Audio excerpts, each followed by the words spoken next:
Pimpri Chinchwad police आयुक्तालयाच्या हद्दीतील असणाऱ्या देहू रोड पोलीस स्टेशनची जी हद्द आहे या ठिकाणी काल रात्री फायरिंग झालेली आहे। नेमका काय सगळा प्रकार होता आपण जाणून घेणार आहोत। आपल्या समवेत आहेत देहू रोड पोलीस स्टेशनचे पीआय बनसोडे सर। सर काय सांगाल, रात्री मध्यरात्री जे काही फायरिंग झाली काय नेमकी परिस्थिती होती?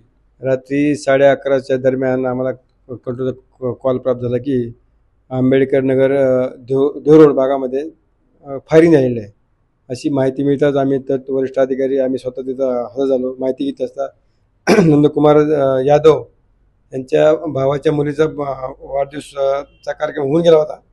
जेवणाचा कार्यक्रम चालू होता तिथं। त्या दरम्यान हे 3 जे आरोपी आले ते म्हणजे त्यांना, बाबा तू लय मोठा झालास, तू सगळ्यांना जेवण वाटतोस, तू काय सेट झालास काय, तुला लय चरबी आली असे बोलले त्याला। मग ते बोलत झाले, मी त्यांचे आपसात भांडणं होऊन राहिली। मग त्यापैकी एका आरोपीने नंदकुमारच्या नाकावरती चेअर मारली, रक्त येऊन राहिलं। त्यामुळे त्याचा जो मित्र आहे विक्रम रेड्डी तो त्याची भांडणं सोडवण्यासाठी मध्ये आला। त्यावेळेस ते हातापाई दरम्यान त्यांनी त्या दिशेने राऊंड फायर केलेलं आहे। किती राऊंड या घटनेमध्ये फायर झाले आणि याआधी आरोपीचं आणि यांचं काही भांडण झालेलं होतं? साधारण 2 राऊंड आम्हाला तिथे टीम मिळाले आहेत।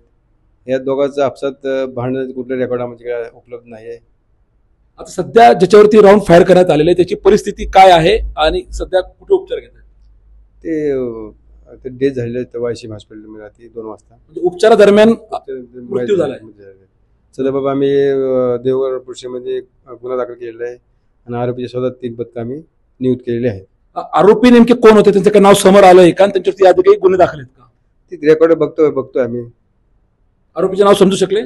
2-3 नाव आहेत, निष्पन्न आहेत नाव निष्पन्न आहे। आम्ही लवकरच अटक करू।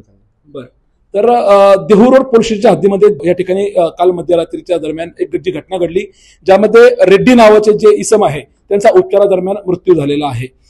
संपूर्ण प्रकरण काय आहे त्या दरम्यान देहू रोड पोलीस स्टेशनचे जे पोलीस आहेत त्या आरोपीचा शोध घेत आहे। म्हणजे जे 3 आरोपी आहेत त्यांचा सध्या शोध सुरू आहे। कॅमेरामॅन भानुदास शिवराळसह अतुल परदेशी, आपला आवाज, पिंपरी चिंचवड।